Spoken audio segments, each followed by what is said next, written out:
Welcome to Farm Your Daily, a Field Forward podcast. I'm your host, David Geiger. Today on Farm Your Daily, President Trump made some comments and decisions on Argentinian beef, and U.S. cattle producers have some thoughts on that. We hear from Kelli Klink with the Iowa Cattlemen's Association.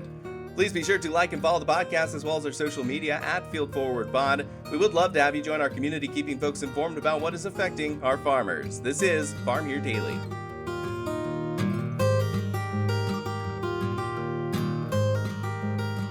Well, today we're going to take a look at some of the latest updates we've gotten from the international front and Argentina when it comes to beef imports. And to talk about that, we have from the Iowa Cattlemen's Association, Kelli Klink, the Director of Government Relations. Kelli, thank you so much for joining us on Farm Here Daily. And I wanted to take a look at some of the recent comments that have been made and the response from cattle producers across the country. First off, can you just get us up to speed? What exactly has been going on that has caused kind of this discussion? Yeah, for sure. So the comments that President Trump made were aimed at beef prices that we've been seeing at the grocery store. But there's been a lot of compounding factors over the last several years that have attributed to these beef prices. A lot with drought has impacted feed resources for producers, and then also the border closure for live importation of beef feeder cattle between the U.S. and Mexico is currently shut down. And so that's about 1 to 1.2 million cattle on average that we were importing from Mexico that is no longer coming into the inventory this year. We've seen around 230 head come in this year just when the border was open for a short period of time before it was closed again. And that's due to disease pressures that we do not want here in the U.S. And so just overall concerns for the industry. So with President Trump's comments, it's rather disappointing for cattle producers across the U.S. who have finally, you could say, have been seeing some profitability, ability to pay off loans and expenses, given that their industry has been relatively tight over the last few years and those profits. So that's kind of where things are at. It followed along with President Trump's increase of Argentinian beef quota. So we're monitoring all of these things from the association side. Just to make things clear for folks everywhere listening in, do higher cattle prices / higher beef prices at the store mean a positive thing for folks, farmers and ranchers on the farm? So it kind of depends. Given a lot of compounding factors that I just mentioned, the beef prices it goes along with your supply and demand economics. And so when you look at a smaller inventory and a high demand, you're looking at higher prices. And that's what we've seen. So consumers still have that want, the demand for the beef products. So that's really a bright spot, which has translated then to having that high demand into that higher price for producers. You also have to look at all factors of the supply chain. General costs across the board have increased for the producers themselves, for packers, for all steps up into retail. So there's a lot of other important factors in that as well. I'm going to read the quote real quick from President Trump, and that was, "The cattle ranchers who I love don't understand the only reason they're doing so well for the first time in decades is because I put tariffs on cattle coming into the United States." That was a claim that he made. And as you mentioned, we're having low supply. And that has been a conversation for the last 2 years at least, where we have one of the lowest and smallest cattle herds that we've had in decades, I think since the 1950s. Do you feel like folks that are not in the agriculture scene or the farming scene are still not really seeing that low supply because they still continue to see beef at the stores? Yeah, so there's a lot of different things that we have to look at. When the beef animal goes to harvest, it's getting split up in multiple different ways. And it is important to realize that the U.S. does import beef product, just given the way that we raise our cattle. They're raised at a heavier weight. They have a little bit more fat, more marbling compared to what are imports. And the reason why we do import specifically is for lean trim. So a country like Argentina, Australia, New Zealand, what have you, those countries supply lean trim into the market, so we can get the different variations of 90-10 ground beef, 80-20, etc. And so that creates that mix that consumers have a demand for. Along with the other products, it's important to also look at the President Trump's comments he was making about attributing to himself that the cattle producers were doing well. When we look at that, it kind of gets it a little short-sighted due to all of the factors that I mentioned. And so I think that's where a lot of the frustration has come out of industry. I would like to talk about that frustration because farmers as a whole are dealing with an extremely difficult farm economy right now, especially if you're a younger farmer, less established. And cattle production is one of those ways a lot of young farmers are finding their niche and getting back onto the farm. So when we talk about, especially in Iowa, cattle production difficulties, we're talking about younger farmer difficulties as well. Can you talk about how that should influence policymakers? Yeah, absolutely. That when we talk about the average age of the farmer, it's around their 60s. We're seeing a lot of producers and farmers now starting to transition out of the farm. This price point was one of the perfect opportunities for producers often to sell what they had and get out. For others, it's a good chance to transition because they were making money. It would made sense to transition.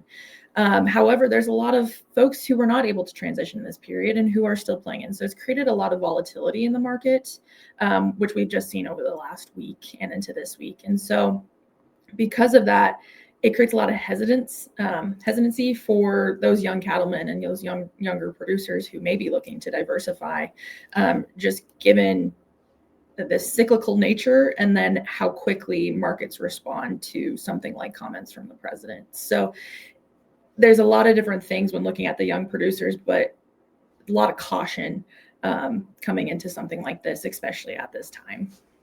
I think from a business perspective, it's important to point out too that if you were trying to get into the cattle market right now and you wanted to buy up some heifers and some calves, that's a full 2-year turnaround.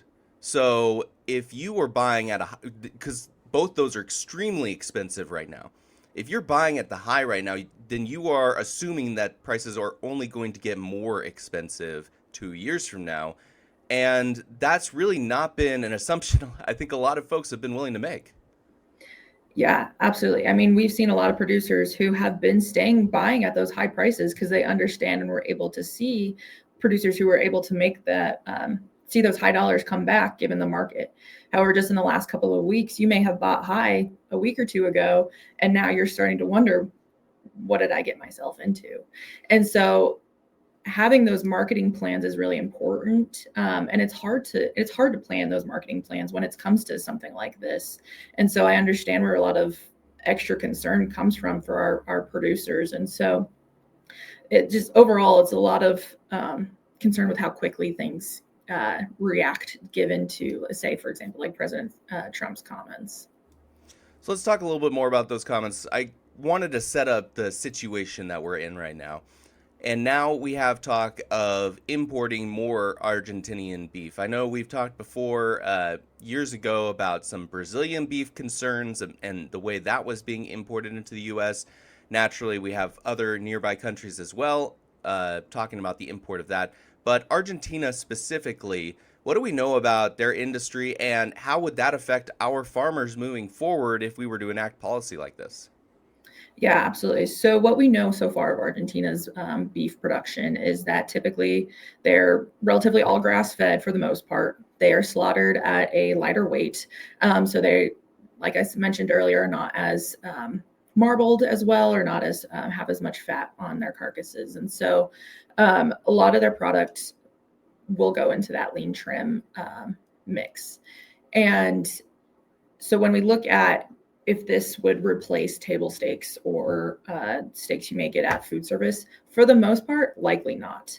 And so U.S. producers have a demand for their product because they know it tastes good. It's really like people like it. They know how to work with it. They know how to cook it. And so I think that's a reassuring point when we look at what they offer compared to what U.S. producers offer. And so it is rather concerning to see the quota increase, but there also have to look at the different importers as well. Brazil, for example, they have been tariffed higher here recently, and so they have lessened their imports. And so that's another thing to keep in mind. Just as a bit of a tangent on that front, I think too, there's a bit of a rose-colored glasses that takes a look at the idea of grass-fed cattle in the non-farm community. And at the same time, I don't think most people who eat beef from the grocery store have actually tasted grass-fed cattle in a long time, and it tastes very different and in my opinion not very good. And while we do grass feed our cattle, we will finish them with corn and soybean products that make it be much tastier, as you have described earlier. Do you think there's a concern that if we add products of beef that are not what the consumer expects to taste, that there will be a decline in demand here in the US for those products? I think that depends largely. I mean, there's already producers here in the US who focus on the grass fed market. And you have consumers who have demand for that product. But you're absolutely right. It does taste different, in my opinion, also not as great. But that's because I enjoy a higher marbled product, which you get from a corn fed animal. And so that is, there is potential for that. But I think that also brings up the conversation around product of USA labeling, which was a USDA final ruling and a 2024, which denotes that if a product or animal, livestock, has to be born, raised, processed, and slaughtered here in the US in order to even get that label. And so this kind of goes into understanding that whole process as well. So in 2026, that will go into full implementation and enforcement. And so if that is something consumers want, if they want that their product that is a corn-fed beef product, they should know to seek the U.S. label. And so I think that's important for consumers if they want that, to demand that from those retailers and those packers. Are there concerns of reigniting a debate or challenge when it comes to that topic, going back, I don't know, 5, 6 years to country of origin labeling issues that we had, especially with Canada, and did lose in, I believe, the WTO verdict? Yeah, absolutely. So I think that's something to keep in front of mind, was the fact that the WTO ruled that the United States overstepped in that and allowed for retaliatory tariffs to be placed on products thereafter. And so that is why MCOOL was repealed. And so I believe, and ICA has policy to support a WTO compliant MCOOL. And I know there's legislation both on the Senate and the House side in Congress to implement that. So we'll see how that goes down in Congress when the government comes back. But I think that's something to keep in mind, that this product of USA addresses that from a voluntary standpoint. And so that's where comments about demanding that, I think, is really important. If that is what consumers are seeking and want to know, that is really important that that gets added into the conversation. Iowa Cattlemen is also looking at ratifying policy to support the product of USA labeling, because it does follow all of those same things that the country of origin labeling did, just from a voluntary standpoint. So, what's the next step forward? There has been comments from President Trump, and there have been comments from cattle producers across the country. What's the next step? What's the conversation moving towards, and what would folks here in Iowa like to see when it comes to international beef imports? Yeah, absolutely. I think one of the things that I failed to mention earlier is concerns around foot and mouth disease. So South American countries are still facing challenges there. And with that, I think it's important to have those food safety protocols in place to ensure that, we're not transmitting that disease. We closed the U.S.-Mexican border for the same reason. So it's important for us as an industry to be mindful of food safety, biosecurity of the product, but also our animals. And so I think that's one important step moving forward. Obviously, if we do not want a foreign animal disease, so having those proper prevention and protocols in place is vital. Additionally, I think where we have great opportunity, especially given the USDA's recent plan to fortify the beef industry, you could say they had a couple different aspects that they were looking at. One specifically is providing more dollars for small and local processors. That should be a great addition to your local lockers and your local processors to be able to innovate and to be able to grow to meet capacity needs. And so I think that's a great step in the direction that we're looking for. There's also a lot of challenges, like we talked about, young cattlemen. And I think we have an opportunity for capital access to look at different ways to get these producers the funding or the resources that they need to be able to be successful, given a time like we are in now and then moving forward in the future. Kelli, a final note.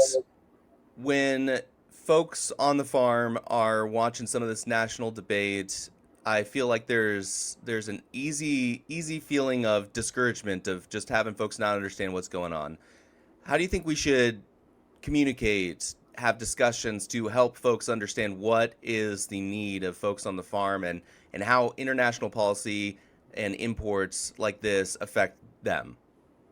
Yeah, absolutely. There's a lot of producers around the country who are really great on social media about kind of sharing about their story. And I think they do a really great job of connecting with consumers and showing what they do every day impacts what they may see at the grocery store. And so I would encourage folks to continue reaching out to those. I know we try to empower our producers and work with Iowa Beef Industry Council, who's empowering those to showcase the true what's on the farm. And so there's a couple of great recommendations I can tell you from Iowa, but otherwise, I think it's really important to understand the full picture. And so when we talk about trade negotiations, we've also seen great success earlier this year. We were able to reopen Australian market that had been closed for 20 years to US beef. So that's a big win back to our producers, as well as making a deal with the United Kingdom for our United States beef producers there as well. So I think there's opportunity, but there's pros and cons across the board with anything.